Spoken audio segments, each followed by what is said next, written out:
예, 민수기 14장입니다. 민수기 14장 1절에서 5절 말씀이고 오늘 14장 4절 말씀. 우리가 이집트로 돌아가자. 오늘 모세가 탄핵당하는 장면입니다. 민수기 14장 4절입니다. 같이 읽읍시다. 아주 유명한 본문이기도 하거니와 여기도 여러분이 엄청나게 설교를 많이 들어본 본문일 겁니다. 민수기 14장 4절 같이 읽으면서 이제 말씀의 은혜를 나눕시다.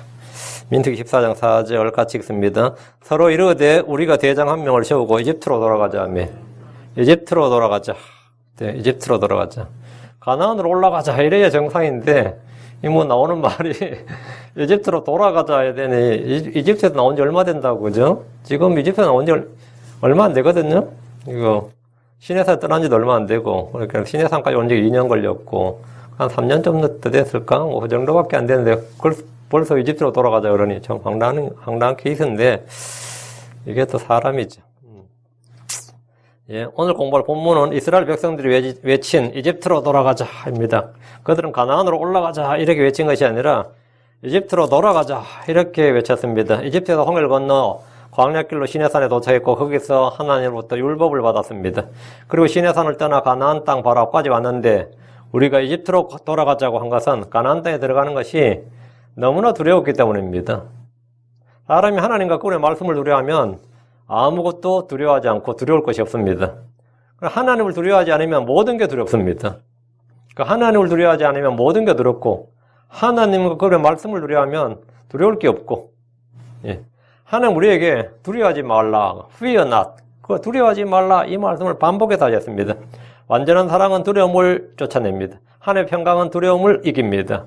광야의 백성들은 모세나 갈렙이 선포한 믿음의 말씀, 진리의 말씀을 거부하고 대신에 10명의 정탐꾼들이 전해준 그들의 말에 신뢰를 두었습니다. 10명의 정탐꾼들이 전해준 말에 신뢰를 두었다 이 말이죠. 모세와 갈렙이 전해준 말, 그리고 10명의 정탐꾼들이 전해준 말, 어느 것에 백성들이 신뢰를 두느냐 이게 핵심입니다. 에덴에서 여자가 하나님의 말씀보다 옛뱀의 마귀의 말에 귀를 기울임으로써 죄를 지었듯이 광야의 교회 회중들 역시 그러했습니다. 그들은 주의 약속의 말씀을 신뢰하기보다 정탐꾼들이 보고 들은 그들이 한 보고, evil report죠. 악한 보고인데 나쁜 보고, 그 정탐꾼들의 이 보고를 훨씬 더 신뢰했습니다. 무슨 보고 그런 거 있죠. 무슨 리포트 그런 거 있죠. 정탐꾼들의 보고를 훨씬 더 신뢰했습니다. 사람들은 자신들이 신뢰하는 것에 따라 인생의 성공과 실패뿐 아니라 영원의 운명이 결정됩니다. 에덴에서 아담의 선택으로 인해 그는 생명을 잃었습니다. 이 세상에 죄가 들어왔고 사망이 들어왔습니다. 땅은 저주를 받았습니다. 그는 주께서 주신 복을 잃었습니다. 하나님 주신 에덴의 낙원을 잃었습니다. 하나님의 기름 부으심을 잃었습니다. 하나님 주신 왕권과 통치권을 잃었습니다. 그는 죄의 종이 되었고 사망의 종이 되었고 마귀의 종이 되었고 부패한 육신의 종이 되었고 그의 오는 진토에 붙어버렸고 진토에 꿇어 엎드렸습니다. 어느 것에 말 두고 어느 것이 신뢰를 두느냐에 따라서 이렇게 인생이 달라지는 거죠.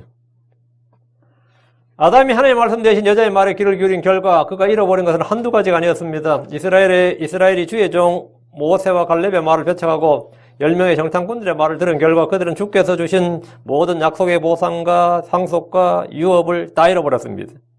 10명의 정탐꾼들은 각 지파에서 우두머리였고 그들이 40일간의 정탐을 마치고 돌아온 후에 보고 들은 모든 것들을 교회 회중들 앞에, 광야교회입니다. 광야교회 회중들 앞에 상세히 설명했습니다. 문제는 그들의 판단이었습니다. 우리가 올라가 보니까 사실 이러하더라. 거기 안악 자손들도 있고 철병거도 있더라. 그러나 우리에게는 하나님이 계시지 않느냐. 이렇게 보고를 하면 문제가 안 되는데 이 보고 자체는 거짓말 아니었어요.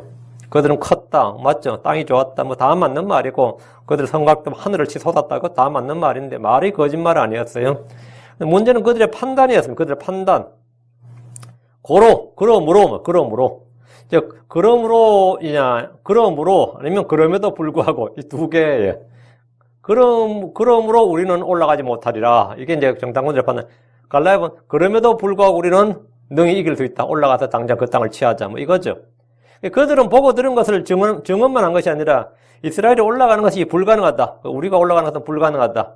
승리는 불가능하다는 자의적 판단을 해 있습니다. 이거 중요한 자의적 판단. 판단은 그들의 목이 아니라 판단은 뭐죠? 판단의 법도에 따른 것이지 판단은 우리의 몫이 아니에요.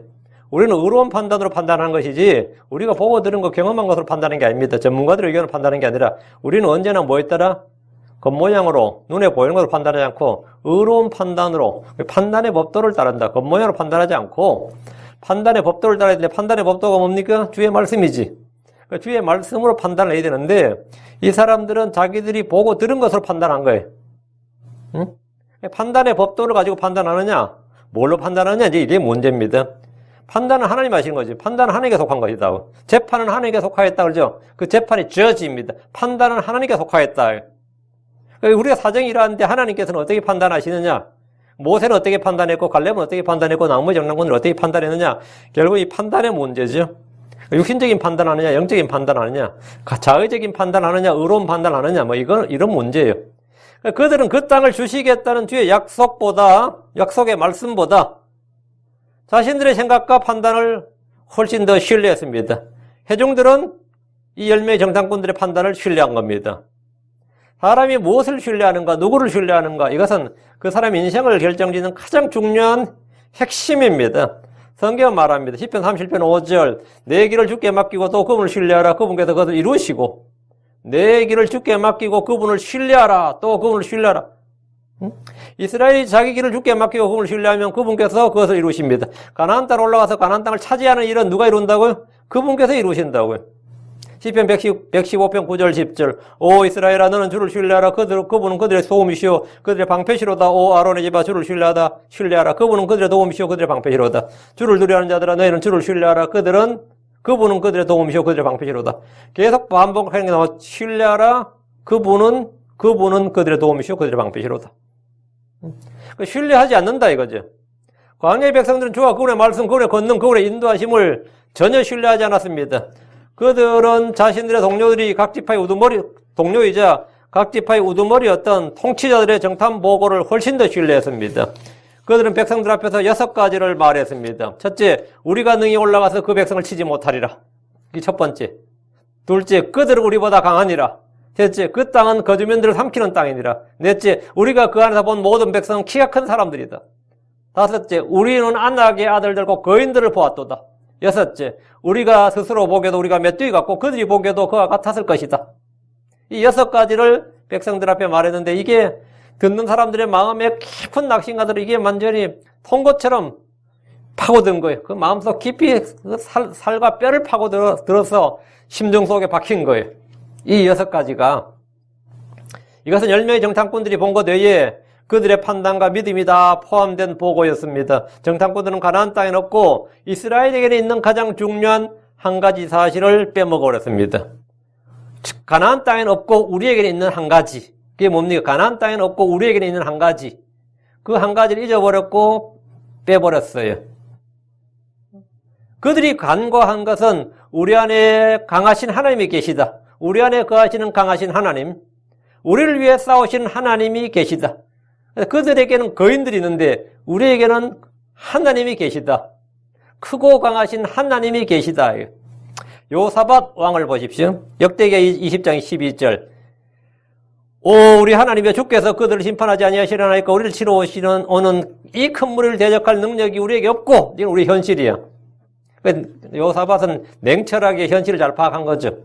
우리는 이 큰 무리를 대적할 능력이 없고 우리가 어떻게 할 줄도 모르며 우리 눈이 주만 바라보나이다 하고 우리 눈이 주만 바라보나이다. 우리에게 있는 것, 우리가 볼 수 있는 도움을 요청할 수 있는 한 분이 계신다 이거예요. 응? 우리에게는 능력도 없고 힘도 없고 뭐가 없는데 우리가 어떻게 할 지혜도 없고 근데 우리에게는 뭐였다? 우리 눈이 주만 바라보나이다. 요사밧은 자신의 군대와 전력이 적보다 훨씬 더 약하다는 현실적인 냉정한 판단을 내렸지만 그건 사실이었습니다. 팩트에. 그는 도움을 주실 하나님이 있었습니다. 하나님을 믿지 않았단 말입니다. 이에 대한 주님의 답변이 이것입니다. 역대기 20장 15절 너가 이르되 온 유다와 예루살렘 거주민들과 요사밧 왕이여 너희는 귀를 기울지어다 주가 이같이 너희에게 말하노라 이 큰 무리로 인하여 두려워하거나 놀라지 말라. 그 전쟁은 너희에게 속한 것이 아니요 하나님께 속한 것이니라. 그 전쟁은 너희에게 속한 것이 아니요 하나님에게 속한 것이니라.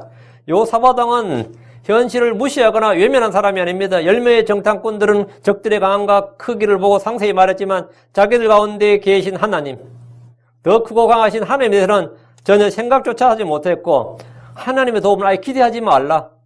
그런 건 사실 현실이 없다. 뭐 이런 믿음을 가지고 있던. 사실 이게 불신이죠. 실제로 전쟁이 터지면 하나님의 도움을 우리가 바랄 수가 없고 그런 기대조차 하지 말라. 그건 다 꿈 같은 이야기다. 그건 광신이다. 맹신이다. 미신이다. 크리스천이 하나님 믿고 뭐 덤벼드는 것만큼 그 바보 같은 짓이야. 그 지혜가 없는 짓이다. 뭐 이런 믿음을 딱 이제 선포를 했는데 백성들이 전부 다 뭐 아멘으로 화답한 거죠. 역대기야 32장 8절.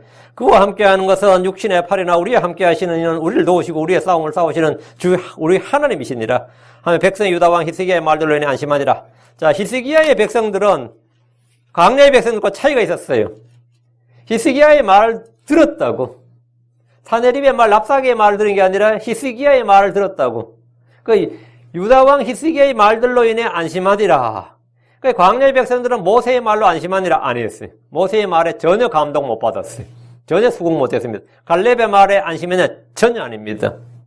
히스기야 왕은 아시리아의 군대를 보면서 동시에 그는 우리를 도우시고 우리의 싸움을 싸우시는 하나님을 보았습니다. 우리에게는 뭐가 있다? 그만한 군대는 없지만 우리에게는 하나님이 계시다. 크리스천들로서 우리는 여호사밧 왕이나 히스기야 왕과 같이 우리 속에 계신 하나님을 볼 수 있어야 되고 그분에게 신뢰를 두고 그분을 부를 수 있고 그분을 의지해야 됩니다. 이것이 모든 승리의 비결이. 자, 본문 봅니다. 14장 1절. 이에 온 회중이 목소리를 높여 부르짖으며 백성이 그 밤에 울었더라. 이에 온 회중이 할 때 그건 32절 33절 그 정탐꾼들이 6가지 보고죠. 이에 온 회중이 목소리를 높여 부르짖으며 그 백성이 그 밤에 울었더라. 회중들은 모세나 갈렙을 통해 선포된 주의 말씀을 들을 때는 아무 반응이 없었습니다. 아무런 반응이 없었어요. 그러나 10명의 정탐꾼들의 보고를 들었을 때는 그 마음에 뭐가 막 이 감정이 막 반응을 하고 격한 반응이 하고 막 심성이 막 울리고 깊게 이게 막 소용돌이를 치고 말이죠. 목사 설교 이래야 되는데 목사 설교 이런 반응을 보여야 되는데 뭐 들을 때 그냥 뭐 긴가민가 하고 아무런 적이 없잖아요. 하품이나 하고 그런지 뭐 딴 데 보고 뭐 왔다 갔다 하고 산만하게 이루면 말할 수가 없어요. 대충 듣는 거죠. 아무 반응 없다고. 근데 이 10명의 정탐꾼들의 말을 어떻게 들었는지 막 진짜 자기들의 심중을 울리는 거야. 이들의 말이 심중을 울리는 거예요. 그러니까 마음에 두려움이 맺고 낙심을 했고 그러니까 뭐 한 거죠? 목소리를 높여 부르짖으며 울었습니다. 기도한 거 아닙니다. 이때 기도한 게 아니에요. 이게 목소리를 높여 부르짖었다. 볼 성경에서 보통 부르짖었다, 목소리를 높여 부르짖었다가 대부분 그게 기도거든요. 근데 이거는 지금 그냥 통곡을 하는 거예요. 곡 통곡을 하는 거예요. 이에 온 회중이 목소리를 높여 부르짖으며 이 말은 굉장히 놀라운 말입니다. 보통 이런 일이 생기면 이거 자기들의 이게 국가의 중대사, 민족의 중대사이기도 하지만 각 가정, 각 개개인의 중대사거든요. 이게 자기 인생에 걸린 문제는 단순한 정치 문제가 아니에요, 이거는. 이게 앞으로 우리가 어디서 살 것인지 생존에 직결하는 생존과 생활과 현실과 장래가 다 걸린 문제이기 때문에 보통 이런 문제가 터지면 보통 나누어져요. 모세 찬성파, 반대파, 뭐 중립파. 이런 보통 세 개의 의견으로 나누어져 가지고 중도파들이 많지. 싸우자 하는 주전파가 있고, 야, 싸움 무슨 싸움이냐, 싸워봤자 우리 다 망한다. 현실을 생각하자 하면서 주화파, 화평을 추구하자. 이래가지고, 아니면 우리 광야에 그냥 여기서 살자 하든지, 응? 그럼 이런 파가 하나 있고, 응? 반대로 이제 그 눈치만 하에서 딱 보면서 이제 어디가 새가 센가. 이런 게 보통 원칙인데, 이게 보통 일반적으로 찬반이 갈라지고, 이제 또 입 다물고 가만히 있는 눈치만 보는 사람도 있게 마련인데, 이 최소한 갈렙이 속한 유다 지파하고 요호수아가 속한 에브라임 지파, 그 모세와 아론이 친위대께 여긴 레위 지파, 이 지파들은 최소한 뭡니까? 올라가자. 응? 이 주전파라 말이지. 이건 무조건 무조건 싸우면 이긴다. 그러니까 막 전쟁을 독려하면서 여기서 반대 목소리를 내는 놈은 다 친다. 우리 손에 먼저 죽을 줄 알아라. 이건 독전대라 그래요. 전쟁을 독려하는 부대. 그럼 레이지파들은 그 독전대격인 거죠. 우리가 뒤에 설 텐데 한 명이라도 도망가면 우리 손에 죽을 줄 알아라. 막 이렇게 나오는 게 정상이에요. 응? 그래가지고 안에서 내전이 붙든지, 뭐, 아니면 뭐, 어떻게 되든지. 이게 보통인데, 응? 싸우자, 뭐, 이길 수 있다, 이런 의견을 내고, 그럼 다른 목소리 낸 사람은 안 낸다 하고 막 자기들끼리 한 뭐 며칠간 싸운다든가 뭐 이런 게 있을 거 아니에요. 어떤 사안에 대해서 이렇게 온 회중이 한마음 한뜻이 돼가지고, 돌아가자 하는 거는, 이 쉽지 않는 일이야, 사실, 이게. 상식적으로. 놀라운 일이라고, 이게.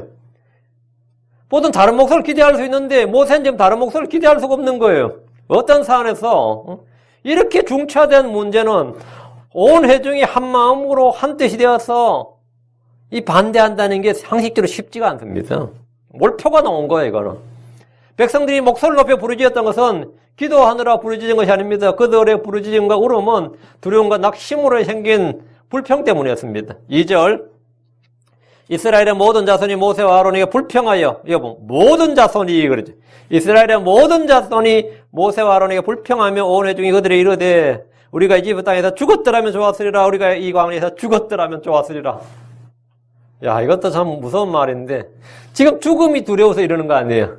그러니까 죽음이 두려워서 뭐라고요? 죽었다면 좋았겠다 그래요. 앞으로 죽기가 싫어서 과거에 죽었더라면 좋았을 것이다 이 말이에요. 그러니까 이스라엘의 모든 자손이 모세와 아론에게 불평을 했습니다. 백성들은 광야에서 마실 물이 없을 때도 불평했습니다. 먹을 빵이 없다고도 전체 회중이 광야에서 불평했습니다. 그들은 고기가 먹고 싶다고 불평했습니다. 이스라엘은 불평할 때마다 온 회중이 합심을 했습니다.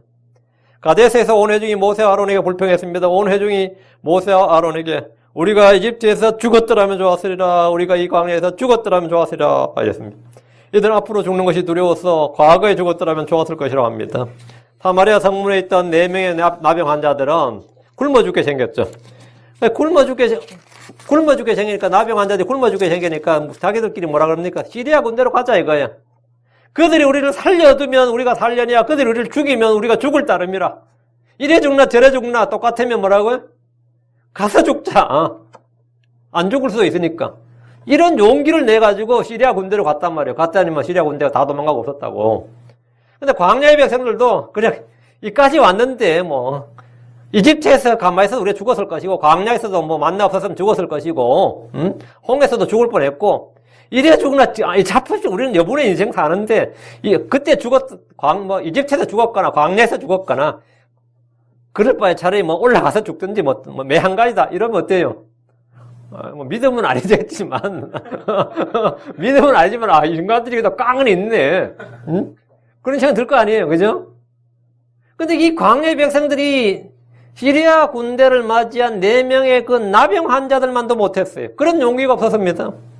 에스더는 죽으면 죽으리라고 했는데 광야의 백성들은 죽음이 두려워서 죽었더라면 좋겠다고 말하는 겁니다. 참 오늘날 많은 사람들입니다. 죽음이 두려워서 사는 게 힘들다. 너무 살기 힘들다. 죽기보다 힘들다. 그래서 다 죽기를 선택한다는 거예요. 이들은 같은 유대인이었고 유대교를 믿었지만 영이 달랐습니다. 영이 달랐어요. 이들은 가나안 땅에 올라가 봐야 어차피 죽을 것이라고 판단하고 뭐 생각한 정도가 아니라 판단하고 확신을 했습니다.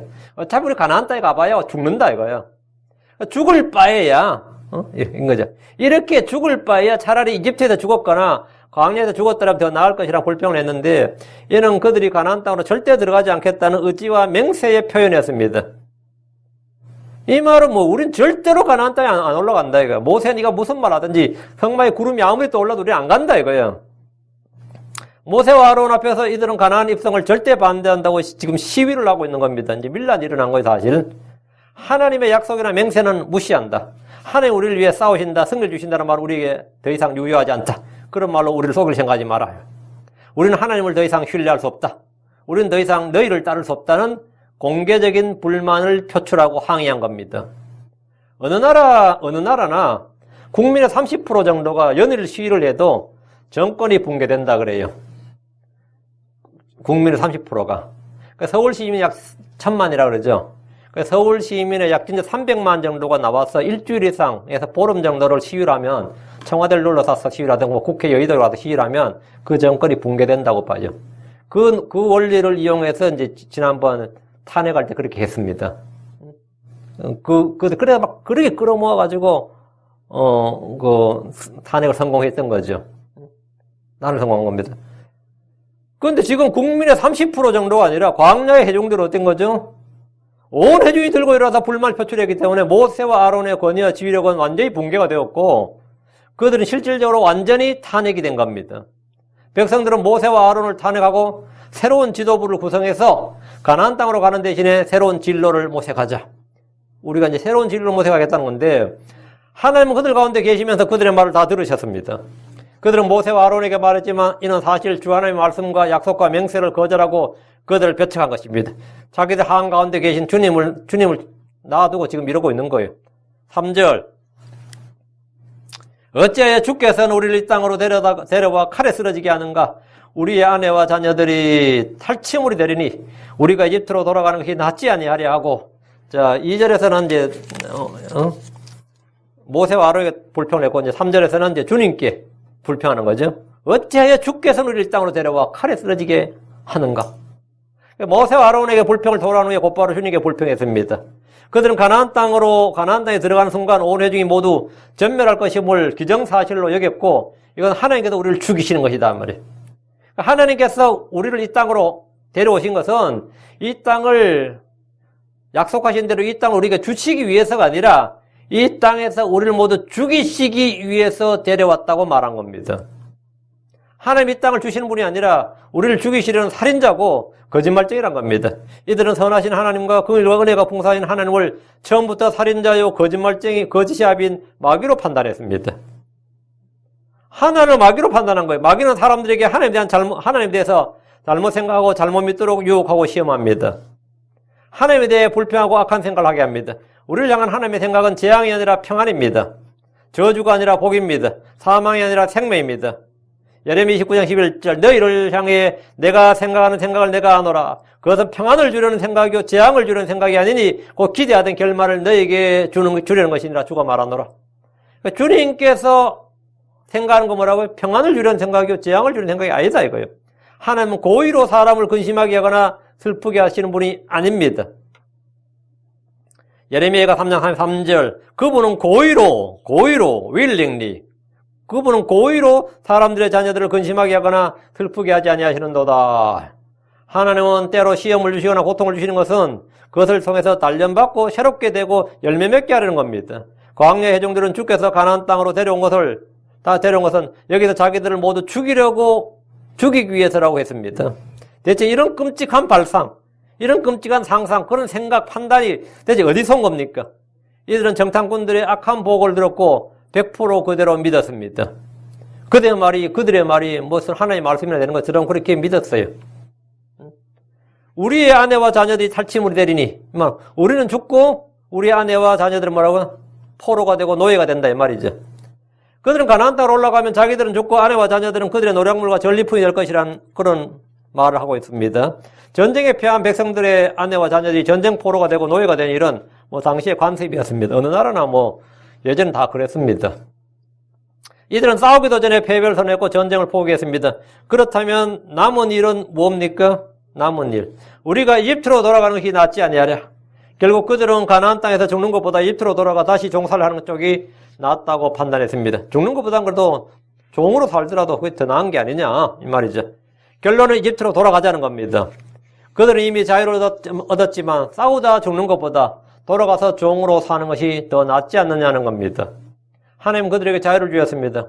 그들을 구출하셨습니다. 그들을 인도하셨습니다. 그리고 그들에게 젖과 꿀이 흐르는 좋은 땅을 직접 보여주셨고 유업의 상속으로 주시려고 하십니다. 그러나 이스라엘 온 회중은 이를 거부하고 다시 이집트로 돌아와서 종이 되기를 선택하고 결단했습니다. 이집트에서 오라고 한 것도 아니고 자기들의 자발적인 선택입니다. 자기들의 선택이었어요. 자기들의 의지적 결정이었다고 성경 말합니다. 고린도서 7장 3절 주께서 값을 치르고 너희를 사셨으니 너희는 사람들의 종이 되지 말라. 주께서 값을 치르고 너희를 사셨으니 너희는 사람들의 종이 되지 말라. 이들은 하나님 주신 자유를 포기하고 스스로 파라오의 종이 되기를 원했습니다. 갈라디아서 5장 1절 그리스도께서 자유로 우리를 자유롭게 하셨으니 그러므로 그 자유 안에서 굳게 서고 다시 속박의 멍에를 매지 말라. 다시 속박의 멍을 매지 말라. 한번 자유를 얻었으면 다시 속박의 멍을 매지 말라고요. 이들은 주께서 주신 자유 대신에 속박의 멍에를 선택했습니다. 보통 사람들은 속박을 경험한 후에는 죽으면 죽었지 다시 그 시절 그 생활로 돌아가지 못한다고 말합니다. 대부분 다 그러죠. 나 죽이면 죽었지. 다시 옛생활로, 그때 그 시절로 돌아가라면 나 차라리 죽겠다. 한국 남자들한테 군대 다시 가라 그러면 차라리 죽겠다 그래요. 요즘도 그런지 몰라도 제일 악몽이 뭔지 아세요? 예, 군대에 다시 가는 꿈 꾼 사람들, 그 다음에 일어나서 어젯밤에 악몽을 꾸었다 그래요. 저도 뭐 그런 꿈 꾼 적 있어요. 아, 정말 악몽이야. 다시 군대 가는 꿈을 꾸다니. 어? 다시 그 군대가 뭐 어떤 곳이라고. 요즘 군대가 군대냐 그래도 그들이 왜 그렇게 힘들어하고 다시 가기 끔찍해요. 물론 뭐 거기서 구타를 당했든지 폭력을 당했든지 뭐 그런 것도 있겠지만, 한 가지 뭐죠? 속박이죠. 속박이에요. 다른 거 하나도 없어요. 속박이라고. 제일 힘든 게. 그런데 이들은 너무나 쉽게 가나안을 포기하고 이집트로 가는 것이 낫다고 말합니다. 크리스천이 된 사람들이 주 안에서 자유를 누리고 보다 옛생활로 쉽게 돌아가는 것과 같습니다. 크리스천이 영적 전쟁과 믿음의 선한 싸움을 포기하는 것은, 그래서 다시 죄의 종, 부패의 종, 정욕의 종, 쾌락의 종, 마귀의 종이 되고 육신을 섬기고 자기 배를 섬깁니다. 이것은 전쟁을 해보기도 전에 패배한 겁니다. 싸우면 승리합니다. 싸우면 하나님은 승리를 주십니다. 그런데 이들은 싸워보지도 않고 싸워볼 필요도 없다. 이미 졌다 이거예요. 싸울 의지도 없고 의사도 없고 아예 전쟁을 선택하지 않아요. 아무리 좋은 전쟁도 나쁜 평화보다 뭐 이러면서 나쁜 평화가 좋은 전쟁보다 낫다. 싸울 의지가 없어. 응? 내가 싸워서 이길 정도의 힘이 돼야 평화가 오는 겁니다. 압도할 수 있는 힘이 안 되면 평화는 없어요. 그들이 얻는 평화는 뭐냐면 굴복과 종이야. 싸우면 승리한다고. 싸우면 승리를 준다고. 근데 이들은 보지도 않고 이미 패배를 선언하고 돌아가는 것이 낫지 아니하냐 하니까 거의 뭐 100%가 아멘 한 거죠. 찬동해버린 거죠. 압도적인 지지로. 여기서는 뭐 비밀 투표할 필요도 없어요. 압도적인 지지로 그냥 이집트로 돌아가자는 게 그냥 이 순간에 온 회중이 가결되어 버린 거예요. 이건 진정한 민주주의입니다. 이거는 어떤 독재자가 나와서 이끈 게 아니라 민중들이 자발적으로 풀뿌리 민주주의라고, 이게 풀뿌리 민주주의. 민초들이 자원해서 자발적으로 자기들의 의사를 밝히고 그들이 뭡니까? 정권을 교체한 거라고. 제4장직은 아론에게, 이쪽 직은 모세에게 있는데 이 모든 정권을 탄핵하고 우리가 새로운 지도부, 새로운 대장을 구성해서 이제 돌아가는 것으로 이제 결론이 난 거죠. 4절. 서로 이르되 우리가 대장 한 명을 세우고 이집트로 돌아가자 하며, 우리가 대장 한 명을 세우고 모세한테 돌아가자, 이집트로 이끌어 달라가 아니고 우리가 대장 한 명을 세우겠다 이거예요. 그 말은 뭐예요? 모세와 아론 여기서 너희들은 리자인, 사임해라. 너희 스텝 다운 하라고. 이제 지금까지 수고했고, 이제 여기서 오늘로서 너희들은 you are fired 된 거예요. 백성들이 탄핵을 하는데, 뭐 대법원도 아니고 국회도 아니고 검찰도 아니고 대법원, 백성들이 그냥 지금 이 자리에 다 탄핵하는데 뭐라 그래. 이것은 이스라엘 온 회중들이 내린 결정입니다. 압도적인 지지와 찬성을 얻은 거예요, 이거는. 오늘 이 자리에서 모세와 아론을 탄핵하고 이제 새로운 대장 한 명을 세우고 이집트로 돌아가자는 겁니다. 우리가 대장 한 명을 세우고 이집트로 돌아가자. 이 말은 그냥 성질나서 감정적으로 한 말이 아니라 이들이 의지를 보여준 겁니다. 모세한테 뭐 해결책을 내놓으라도 아니고 너희들 이제 더 이상 들을 필요도 없고, 우리가 대장 한 명을 세우고, 이 말은 이 시간부터 모세는 더 이상 그들의 지도자가 아니란 겁니다. 모세는 더 이상 그들의 지도자가 아니다. 모세는 하나님이 세운 지도자입니다. 백성들이 뽑아 세운 지도자가 아니라 하나님이 세운 지도자예요. 근데 백성들이 이제 하나님께서 우리에게 주신 목자, 지도자 필요 없고, 대장이 필요 없고, 이제 우리가 스스로 지도자 한 명을 뽑겠다는 겁니다. 민주주의죠. 그게 뭐, 그리스의 민주주의 하지만, 최초의 민주주의는 누굽니까? 예, 이스라엘이었어요. 이스라엘이 우리 민주주의를 실현한 거예요. 사울왕 뽑을 때도 마찬가지예요. 그때 자기들은 뭐냐, 민중들이, 백성들이 뽑은 거예요. 대단한 겁니다, 이스라엘이. 광야의 회중들은 하나님의 통치를 거부했습니다. 하나님이 세우신 사람이 아니라 자기들이 원하는 지도자를 선출하고 자기들이 원하는 대로 의지대로 행하겠다는 겁니다. 오늘날 교회에서도 이제 자꾸 민주주의, 이런 뭐, 민주적인 시스템, 이런, 민주주의는 성경적 제도가 아닙니다. 구약이든 신약이든 민주주의란 건 성경에 없어요. 민주란 거 없어요. 하나님이 주인이지. 신본주의죠. 예.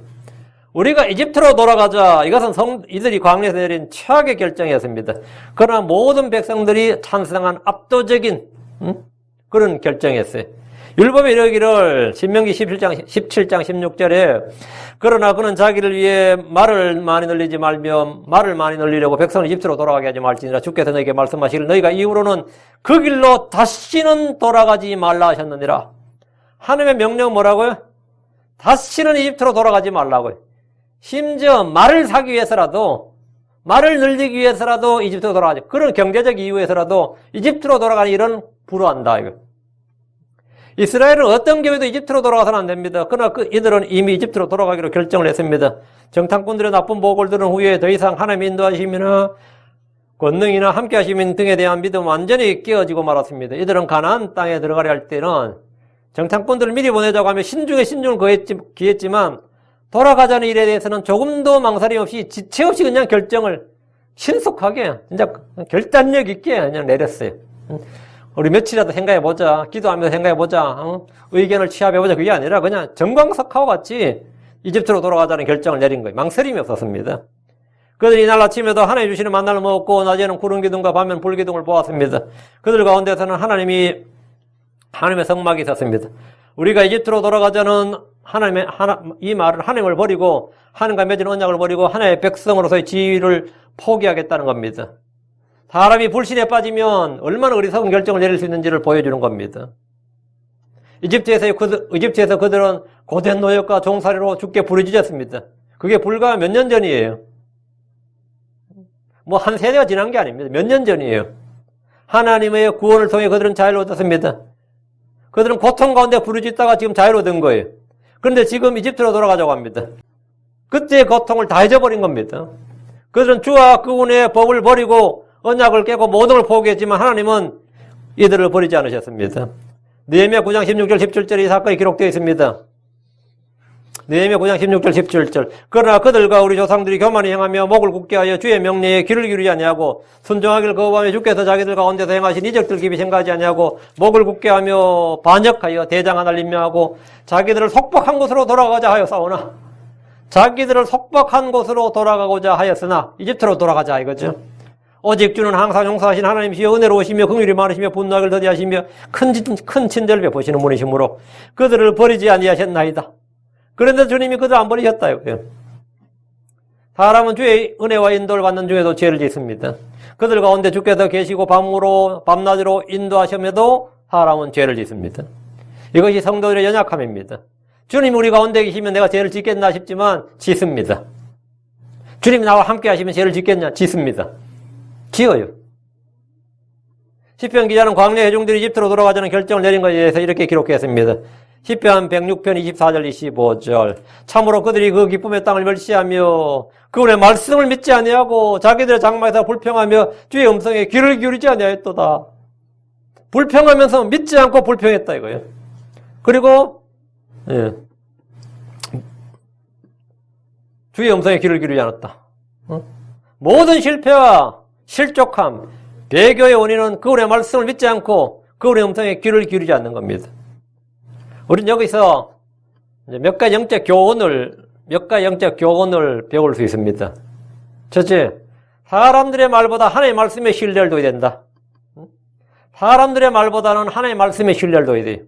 정탐꾼들은 각 지파에서 영향력 있는 통치자들이었고 그들은 40일 동안 그 땅을 직접 탐지했던 경험자들입니다. 그들의 말과 판단과 생각과 주장을 들을 때 그 말이 주의 말씀과 일치하지 않는다면 신뢰할 필요가 없습니다. 그들의 말과 판단과 생각, 주장 등을 들을 때 그 말이 주의 말씀과 일치하지 않는다면 전혀 우리는 신뢰할 필요가 없고 그건 그냥 버리는 카드예요. 우리의 최종 권위는 사람들의 지식이나 판단이나 주장이나 경험이 아니라 언제나 주의 말씀이어야 됩니다. 저는 많은 이들의 체험 간증을 들어봤습니다. 그러나 그들의 간증이 기록된 성경 말씀과 다를 때마다 저는 그 말에 아무런 신뢰를 두지 않습니다. 그 사람이 아무리 믿을 만한 사람이고 거짓말을 사람은 아닌 것 같고 해도 저는 전혀 신뢰를 두지 않아요. 내가 직접 봤다니까, 내가 직접 내 몸으로 경험했다, 무슨 소리를 해도 내가 직접 귀로 들었다느니, 꿈에서 봤다니, 환상으로 봤다니, 어떻게 불이 내린 것 같다니, 해도 그 성경 말씀을 일치하지 않으면, 그러셨어요 하고 나는 말아. 그러셨어요. 응? 막 불 내려가지고 막 자기가 대굴대굴 굴렀다 하면 저는 그래요. 당황하셨겠어요. 많이 당황하셨겠어요. 그 정도 수준이지. 응? 요즘 거 있죠. 고객님 당황하셨어요. 그런다면 고객님 당황하셨어요. 하나님 말씀과 맞지 않는데 그 수식거기 그 사람 체험에 내가 신뢰를 둘 이유가 뭐예요? 저는 그때마다 그냥 이런 지하에 딱 단칼에 끊어버렸고 신뢰를 두지 않고 그냥 무시했는데 덕분에 적이 많았어요. 거기서 근데 좀 동조도 해주는 척하고 그런 일도 있었어요 하면 좋은데 내가 아이고 뭐 또 이래버리니까 기분 좋아할 사람 별로 없죠. 우리에게는 뭐 남의 이야기가 아니라 내 자신의 감정이나 체험이나 지식이나 판단보다도 더 확실한 대언의 말씀이 있습니다. 내가 그런 걸 경험했다 할지라도 내 경험이 하나님의 말씀과 맞지 않으면 내가 말이죠. 진짜 뭐 부흥에 가서 아니면 수련회 가서 대굴대굴 굴렀다 그러면 마가본 구자에 보니까 대굴 굴은 건 마귀 들린 사람이 마귀 들린 자식 그 아들이 뭐예요? 그 대굴대굴 구르잖아, 그죠? 그거는 마귀 들린 사람의 그 특징이구나 이렇게 알아야지. 성경에 따르면 내가 굴렀다 그러면 그건 성령의 역사가 아니구나. 그건 마귀의 역사구나. 이렇게 알아야 그 정상적인 사고와 판단이지. 뭐 그건 그만큼 하고요. 어쨌든 제 첫 번째는 사람들의 경험이나 말, 체험 무엇보다도 하나님의 말씀에 더 신뢰를 둬야 된다. 지금 이게 광야의 교훈의 첫 번째 교훈입니다. 둘째, 우리가 처한 환경보다 주의 말씀을 신뢰해야 됩니다. 우리가 처한 환경은 몸으로 느끼는 거잖아요. 그렇죠? 주의 말씀은 보이지 않는 거라고. 그러니까 우리는 보는 거 걷지 않고 믿음으로 걷는다. 그러니까 우리는 육신 입고 이 땅에 살다 보니까 다양한 환경에 놓입니다. 그런 환경이 엄청나게 스트레스로 작용할 때도 있고 그 압력으로 작용됩니다. 사람마다 처한 환경이 다 다릅니다. 사람마다 저마다 환경이 달라요. 출애굽의 경로에는 홍해 바다가 있었습니다. 그리고 광야가 있어요. 불뱀이 나오는 광야가 있었습니다. 뱀과 정갈이 나오는 광야. 마실 물이 없었고 먹을 빵이 없는 그런 광야였습니다. 이런 것들은 모두 광야의 해종들의 삶과 생명에 심각한 위험을 주는 아주 중차대한 것들이었습니다. 어느 하나 가벼운 문제들이 없었습니다. 출애굽의 행로는 꽃길이 아니었습니다. 마침내 약속의 땅 앞에 왔지만 그 땅으로 들어가자니 그곳에는 이미 그들보다 크고 강한 7민족이 있었고 거인족들이 있었습니다. 게다가 강력한 무기로 할 수 있는 철병거도 있었습니다. 10명의 정탐꾼들조차 이곳에 들어가는 것은 불가능하다고 판단했습니다. 우리는 눈에 보이는 것으로 걷지 않고 믿음으로 걸어야 합니다. 내 앞에 내 주변에 있는 환경을 볼 때마다 내가 처한 환경을 고려하다 보면 할 수 있는 게 아무것도 없습니다. 우리 뭐 하면 능력이 돼야지, 돈이 돼야지, 사람이 돼야지. 뭐 이러다 보면 할 수 있는 게 아무것도 없어요. 그 성도들이 저도 뭐 수없이 그랬어요. 뭐 하려니까 뭐 사람이 몇 명만 돼서 더 있어서 하겠는데 이런 생각을 들고 돈이 얼마만 있어서 좀 하겠구만. 그러다 보니까 지금까지 뭐 한 게 하나도 없어요. 뭐가 없고 뭐가 없는 것만 보다 보니까. 내가 처한 환경을 자꾸 보니까 할 수 있는 일이 아무것도 없어요. 우리는 그 환경에 놓여 있다는 걸 우리 환경을 무시하는 게 아닙니다. 그런 환경을 하는 게 우리 그런 걸 두신 것은 그 속에서 일하는 뜻이지, 우리가 뭐 그 속에서 벗어나라는 뜻이 아니에요. 회피하라든가 잊어버려야든가 우리는 현실 도피형이야. 크리스천들이 현실 도피자들이 아닙니다. 하나님 우리를 그런 환경 속에 두셨다면 그 환경 속에서 뭐라고? 살으라 이거. 믿음으로. 그 환경 속에 이기라 이거지. 그런 환경 속에서 우리는 그보다 더 크신 주님을 봐야 됩니다. 하나님은 세상보다 크신 분입니다. 하나님 세상보다 크신 분이에요. 주 하나님의 약함이 사람들보다 강합니다. 사람들의 강함보다 더 강하다고요. 10명의 정탐꾼들은 우리가 능히 올라와서 그 백성을 치지 못하리니 그들은 우리보다 강하니라. 그들은 우리보다 강하니라. 우리 가운데 하나님 없다면 그렇지. 하나님 없다고 하면. 우리는 거기서 마침표 짓기 말고 그들은 우리보다 강하니라. 맞죠? 그러나 하나님은 그들보다 강하니라. 이래야 승리가 옵니다. 그러면 승리가 오는 거예요. 됐지? 하나님이 약속하신 것, 하나님의 선물은 얻기 어렵고 힘들게 보이지만 믿는 자에게는 가장 쉽고 단순합니다. 그러니까 약속의 땅은 하나님 주신 선물이죠. 하나님 주신 상속 유업이라고. 근데 우리가 볼 때 그걸 얻기가 쉬워요, 안 쉬워요? 엄청난 힘든 일 같이 보인다고. 하나님이 우리에게 주신 약속이나 보물이나 보화는 항상 어렵게 보여요. 그래서 행위구원이 나오고, 아이고, 천국 가는 게 쉽겠어요? 구원받는 일이 그리 어디 쉬운 길이겠어요? 좁고 협착한 길이죠. 뭐 이런 거 있잖아요. 응? 영생을 얻는 일이 그리 쉬운 일이겠어요? 많은 이 신자들, 저한테 하는 불만 중에 하나가, 목사님처럼 그렇게 설교해서 그렇게 전해서 구원받겠어요? 왜 그러니까? 그렇게 쉽게 구원받는 게 어딨냐니까. 그 불만이 엄청 많아. 당신은 어떻게 구원받을까? 최소한 2주 집회하는 거야. 구원받기 위해서 2주 구원 사경회를 하는 거야. 뭐 최소 1주, 2주. 그것도 하루에 몇 시간 하는지 몰라요. 그래가지고 그걸 테이프 나눠주고 비디오 나눠주는데 그게 주로 구원파 구원 방법이야. 이 구원파 구원 방법이 쉽지가 않더라고. 구원파 출신들이 상당히 나한테 불만들이 많아 보면. 그게 뭐냐면 아마 구원파 사람들 중에서 제 설교 듣는 사람이 꽤 있어가지고 자기를 동네에다 소개를 해주면 불만이 엄청 많아요. 그 불만이 뭐냐면 그렇게 쉽게 구원받을 수 있겠느냐? 자기들 너무 어렵게 구원받았나 봐. 쉽게 구원받는 사람 쉽고 단순한 구원은 막 구원으로 치질 않는 거야. 그게 하나님의 선물, 하나님의 유업, 하나님의 뭐는 사람들 눈에 다 불가능해 보여. 사람들에는 불가능해요. 사람들은 어렵고 불가능한데 하나님께는 뭐라고요? 쉽다고요. 하나님께는 모든 것이 가능하니라. 이스라엘이 출애굽하는 일은 그들에게 어렵고 힘든 일이 아니라 사실 불가능한 일이었습니다. 그러나 그들은 사실 하나님의 말씀에 따라 어린이 양의 피를 문설주에 바르기만 하면 되는 일이었어요. 그게 구원이었어요. 이렇게 쉬울 수가 없잖아요. 파라오와 그의 군대에서 벗어나는 그 바로의 압제, 이집트의 압제에서 벗어난 일이 어린 양의 피를 문설주에 바르면 끝이었다는 이런 황당한 일이 있단 말이에요. 430년을 종살이하던 이걸 종식시키는 일이 이렇게 쉬울 수가 있냐고. 이집트 원자탄이 떨어진 것도 아니고. 우리가 볼 때, 사람이 볼 때는 어렵고 힘든 일이 아니라 사실 불가능한 일인데 하나님의 방법은 너무나 쉬운 거예요. 하나님의 방법은. 이스라엘이 홍해를 건너는 일은 도저히 불가능해 보이는 어렵고 힘든 일이었지만 어렵고 힘든 게 아니라 사실 불가능한 일이지. 사실은 가만히 주의 구원을 보기만 하면 되는 일이었습니다. 아무것도 안 하고 그냥 보기만 하면 되는 일이었다고. 가나안 땅을 정복하는 일은 그들에게 너무나 어렵고 힘든 일처럼 보입니다. 10명의 정탐꾼들 뿐 아니라 모든 이스라엘이 동의한 게 뭐냐? 이건 불가능하다, 이거.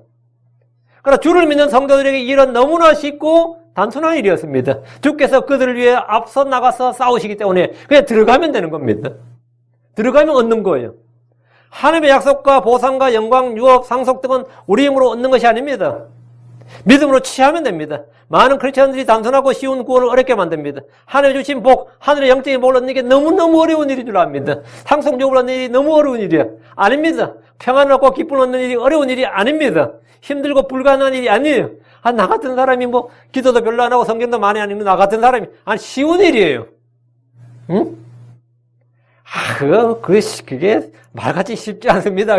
그런 상담하면서, 안 그래도 어려워하는 사람한테 실제로 이 크리스천의 삶이 참 말같이 쉽지 않습니다. 그러면, 오히려 쉽지 않다 그래요. 사람이 또 그 동일해요, 오히려. 네. 쉽지 않아 보이거든.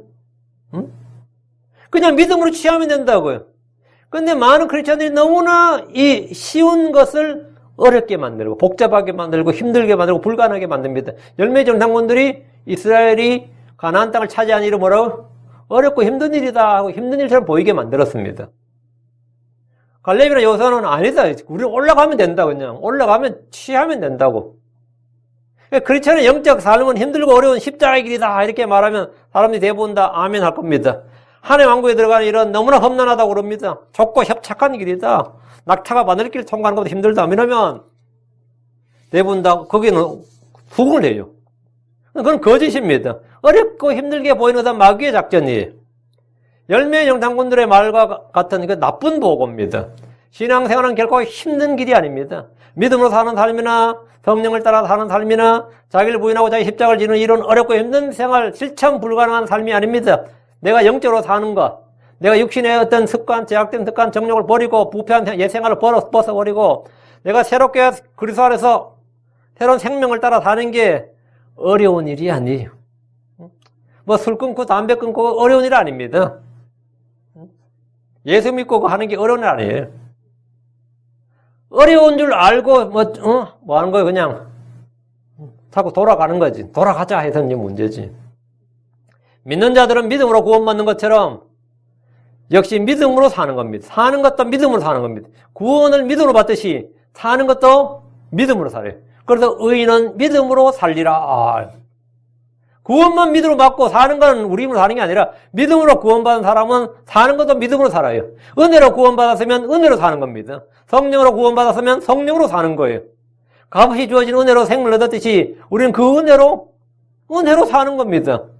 마귀는 성도들의 영적인 삶을 사는 것은 보통 노력으로는 되지 않고 엄청난 고행과 어려움과 각고의 그 어떤 금욕과 투쟁과 자기 부인과 자기 십자가를 지고 형극의 길을 걷는 것, 가시밭길을 걸어야 되는 것처럼 속이지만은 그 평범한 사람들은 감히 흉내도 낼 수 없는 삶이 영적인 삶이다. 그게 그리스도를 따르는 삶이지요. 그런 사람이 몇이나 되겠습니까? 이러면서 설교를 하지만 그건 전부 다 마귀적인 설교예요. 그래서 이 어렵다, 힘들다, 불가능하다, 고생길이 훤하다 이러면서 이 상상적인 고통과 고생, 고난을 불어넣음으로써 성도들은 시작도 하지 못한 채 포기하고 맙니다. 영적인 삶을 시작도 하지 못한 채 그냥 이 고난이 실제 고난을 겪은 게 아니에요. 상상 속의 고난이에요. 상상 속에 상상적인 고통과 고생. 가나안 정복 전쟁은 그들이 직접 승리를 노량물로 얻는 기쁘고 즐거운 일이고 농부가 열매를 거둔 일만큼이나 쉽고 복된 일입니다. 이스라엘이 가나안 땅을 정복하는 일은 고생길이 아니에요. 전혀 어렵고 불가능한 일이 아니었다 이 말입니다. 근데 우리 눈에는 계속 어떻게 그렇게 보이고 그렇게 보이도록 만드는 자들이 있다 이거예요. 있다 이거예요. 넷째, 순례의 길에서 원수는 언제나 가까이 곁에 있다는 겁니다. 순례의 길에서 원수는 멀리 있지 않다 이거예요. 그러니까 이집트에서 나온 이스라엘이 광야에서 겪는 어려움과 위험은 그 위협은 외부로부터 온 것이 아니라 항상 그들 안에 그들 가까이 있었습니다. 섞인 무리들이 불평함으로 온 회중이 불평했고 위험에 처했습니다. 지금은 각 지파에서 뽑힌 통치자들이 정탐을 하고 왔어 나쁜 복을 함으로써 온 회중이 가나안 땅으로 들어가지 못했습니다. 영적 순례의 길에서 걸림돌이 되고 위협이 되는 존재는 외부의 적이 아니라 언제나 내부에 가까이 있습니다. 모세를 대적했던 사람들 중에는 아론과 미리암이 있었는데 그들은 가장 가까운 형제들이었습니다. 모세에게 반역을 꾀했던 무리들은 250명의 통치자들이었습니다. 우리의 원수는 멀리 있는 것이 아닙니다. 마태복음 10장 36절에 사람의 원수들이 그의 집안에 속한 자들이라. 사람의 원수들이 그의 집안에 속한 자들이라. 자, 그럼 영적인 원수들은 뭐겠습니까? 하나님의 집안에 속한 자들. 그 교회에서 제일 문제는 같은 크리스천들이에요. 사람들은 언제나 자신이 사탄의 이용물이 될 수 있다는 사실을 알아야 됩니다. 내가 고라와 다단처럼 될 수 있다 이 말이에요. 내가 모세를 대적해서 미리암과 아론처럼 될 수 있다고. 내가 열매 갈렙처럼 될 수 있지만 열매 정탐꾼처럼 될 수 있는 거죠. 우리의 원수는 멀리 있지 않다. 사람의 원수들이 그의 집안에 속한 자들이었는데 크리스천들은 전부 다 하나님의 집안에 속한 자들입니다. 우리 모두 하나님의 집안에 속한 자들인데 사람들은 언제나 사탄의 이용물이 될 수 있습니다. 그것은 육신의 가족일 수도 있고 영적인 가족일 수도 있습니다. 고린도후서 2장 11절에 이것은 사탄이 우리를 이용하지 못하게 하려니라 우리는 그의 계략들에 대해 무지하지 아니하노라. 사탄이 우리를 이용하지 못하게 하려니라. 바울 사도도 자신이 뭐를 지금 이야기하는 거예요? 사탄이 우리를 이용하지 못하게 합니다. 바울 자신도 사탄의 이용물이 될 수 있다는 사실을 안 겁니다. 성도를 위협하는 원수요 적은 실제 마귀라고 하지만 그보다 더 가까이 있는 적은 우리 안에 있는 육신의 정과 욕심입니다. 마귀는 우리를 유혹하고 시험하지만 선택과 결정하는 것은 그에 동조하는 나의 자아입니다. 이스라엘은 마귀의 유혹과 시험에 빠져서 가나안 땅에 들어가지 못한 것이 아니라 그들 자신의 불신과 불순종으로 그 땅에 들어가지 못했고 아예 들어가지 않으려 했고 이집트로 돌아가자고 정했습니다. 여기서 마귀가 무슨 역할을 한 거 없습니다. 자기들이 그렇게 한 거지. 그건 자기들의 선택과 결정이었어요. 사람들은 늘 남 탓하기를 좋아하지만 대부분의 잘못은 자기 자신에게 있습니다. 다섯째, 하나님과 마귀는 모두 사람을 사용해서 일하신다. 하나님과 마귀는 뭐냐? 사람을 사용해서 일한다는 겁니다. 하나님께서 이스라엘의 가나안 정복을 위해서 모세와 아론, 갈렙과 여호수아를 사용하셨다면 마귀는 가나안 정복을 막기 위해서 10명의 정탐꾼들을 사용했습니다. 전부 다 툴이 뭐라고요? 사람이다 이거예요. 하나님의 사용 무기가 사람이라면 마귀도 사람을 사용합니다. 하나님의 일꾼이 있고 하나님의 사역자가 있듯이 마귀의 일꾼들, 마귀의 사역자들이 있습니다. 하나님의 대언자들이 주의 말씀을 전하듯이 거짓 대언자들은 주의 말씀을 대적하고 왜곡하고 반대하는 말을 전합니다. 그리스도의 사도들이 있듯이 거짓 사도들이 있고 하나님이 세운 교사들이 있듯이 거짓 교사들이 주와 그분의 피를 부정하고 왜곡합니다. 10명의 정탐꾼들은 불신자들이 아니었습니다. 유대의 각 지파에서 영향력 있는 통치자들이었습니다. 마귀는 이 세상에 존경받고 영향력 있는 사람들을 통해서 하나님을 대적하고 성도들을 미혹하는 일을 합니다. 마귀도 사람을 사용한다 이거예요. 5절입니다. 5절. 그때 모세와 아론이 이스라엘 자손의 온 회중의 집회 앞에서 얼굴을 대고 엎드리니라. 모세와 아론이 이제 탄핵이 됐어요. 오늘로서 이제 회고가 된 거죠. 그러니까 이스라엘 백성들이 압도적인 요구로 탄핵된 모세와 아론은 이스라엘 자손의 회중의 집회 앞에서 얼굴을 대고 엎드렸습니다. 이들은 주께서 명하시고 기름 부으신 이스라엘의 목적의 제사장이었지만 백성들은 새로운 대장 하나를 뽑겠다고 합니다. 이들은 가나안 땅으로 올라가자고 했지만 백성들이 이집트로 돌아가자고 결정을 내렸기 때문에 이들은 더 이상 백성들 앞에서 할 일이 없어진 겁니다. 흔히 민심이 전심이라고 그러죠. 민심이 전심이라고 그래요. 아, 이거 참 동양사상인데, 유교의 핵심 사상 중에 하나가 민본주의라고 그래요. 민본주의. 우리나라가 조선시대가, 고려시대가 불교시대였다면 조선시대가 유교죠. 유교란 것은 기본적으로 정치사상입니다. 공자는 우리를 뭐 천국으로 데려가든다, 내세 뭐 우리 어떻게 하겠다는 사상을 전파한 사람이 아니에요. 공자나 맹자는 이 땅의 왕도 정치를 구현해서 그 정치사상가였습니다. 정치 철학자, 정치사상가였어요. 또 왕도 정치를 구현해서, 그 왕도 정치를 구현하니까 왕이 뭐가 되는 거죠? 왕도를 아는 사람이 정치를 해야 돼. 그리고 백성들이, 왕만 그렇다고 되는 거 아니에요. 백성들은 뭐가 돼야 된다고? 군자가 돼야 돼. 소자가 아니라 군자가 돼야 돼. 그래야 뭐가 된다? 이상적인 국가가 만들어진다는 게, 그게 유교의 핵심적인 그 철학이고 사상인데, 조선시대도 그 조선시대에는 그게 종교였어요. 그런 사회를 한번 만들어보자고 하면서 이제 내세운 게 이제 민본정치, 뭐 민심이 천심이라 했는데, 성경적으로는 이게 전혀 사실이 아닙니다. 중국과 한국의 유교는 정치 이념을 다룬 사상이라고 그랬죠. 그들은 왕도 정치를 구현하는데 핵심이 인본주의, 민본주의였습니다. 이는 서양의 정치 사상보다 훨씬 더 앞선 위대한 철학이긴 하지만 성경적 가치관이나 사상은 아닙니다. 크리스천들이 뭐 인본주의, 민본주의 하면 그건 다 막강한 크리스천이에요. 크리스천들은 그런 말을 입에 생각조차 할 수 없는 겁니다. 어느 나라나 헌법에는 모든 권력은 국민에게 있고 국민으로부터 나온다, 그런 구절이 있습니다. 한국 대한민국 헌법에도 그 말이 있어요. 그건 이제 말짱 헛소리고, 이스라엘 백성들이나 크리스천들은 이런 말을 뭐 헛소리에 불과하다는 사실을 잘 알고, 그리고 확신해야 됩니다. 모든 권력은 위로부터 옵니다. 모든 힘은 하늘에게 속한 것이고, 하늘 주시지 않으면 아무도 가질 수가 없습니다.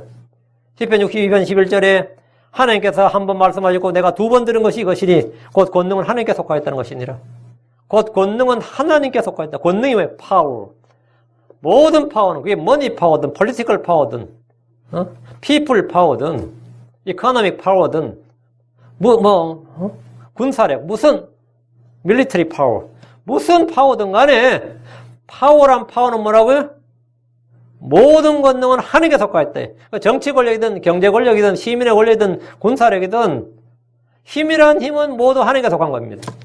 누가 어떤 힘이 있다고 할 때 그 힘은 하나님께 속한 겁니다. 예수님은 하늘과 땅에 있는 모든 힘, 모든 권능과 권력이 자신에게 주어졌다고 말씀하셨습니다. 마태복음 28장 18절에 예수님께서 그들에게 오셔서 말씀하 이르시되 하늘과 땅에 있는 모든 권능이 내게 주어졌느니라. 그런데 이스라엘이 이제 피플 파워가 일어난 거예요. 우리가 이제 이집트로 돌아가자. 피플 파워가 이제 일어난 거죠. 모세와 아론은 온 회중의 집회 앞에서 얼굴을 대고 엎드린 것은 백성들에게 굴복하고 그들에게 잘못을 빈 것이 아닙니다. 이것은 백성들이 앞에서, 주 앞에서 기도한 겁니다. 이 반역의 무리들을 주님께서 멸하시지 않도록 엎드린 거지. 근데 이제 백성들은 어떻게 생각했어요? 모세, 아론이 자기들 앞에 엎드렸다 생각한 거지, 이제. 이제 생각이 완전히 다른 거죠. 이제, 우리가 들고 일어나니까 모세, 아론이 자기들 앞에 그냥 땅바닥에 엎드리더라, 이거야. 정치 권력 완전히 탄핵하고 완전히 정권을 엎은 거죠. 백성들이 봤을 때 완전히 엎은 거죠. 근데 모세와 아론이 이렇게 엎드린 것은 굴복해서 엎드린 게 아니라 주 앞에서 기도한 겁니다. 백성들 앞에서 공개적으로 주를 부르고 찾았던 겁니다. 이들을 원망하고 불평하던 백성들의 돌을 집어 던질 수도 있는 아주 위험한 절체절명의 상황입니다. 밟고 가버리면 어떻게 되는 거죠? 엎드려 있는데 밟고 가버리면 그냥 아파하는 거죠. 근데 모세와 아론은 분노한 백성들을 피하지 않고 그들의 불평과 반역, 불신과 불순지로 들끓는 민심을 잠잠하게 하기 위해서 얼굴을 대고 땅에 엎드렸습니다. 모세와 아론은 회중들을 설득시키기 위해서 연설을 하거나 고함을 지른 것이 아닙니다. 네 지파를 앞세워서 진압을 시도하거나 계엄령을 내려서 장막으로 돌아가고 통행이나 집회를 금지시킨 것도 아닙니다. 계엄령을 내린 게 아니단 말이죠. 모세와 아론이 이 순간에 백성들 앞에서 그리고 주 앞에서 엎드렸습니다.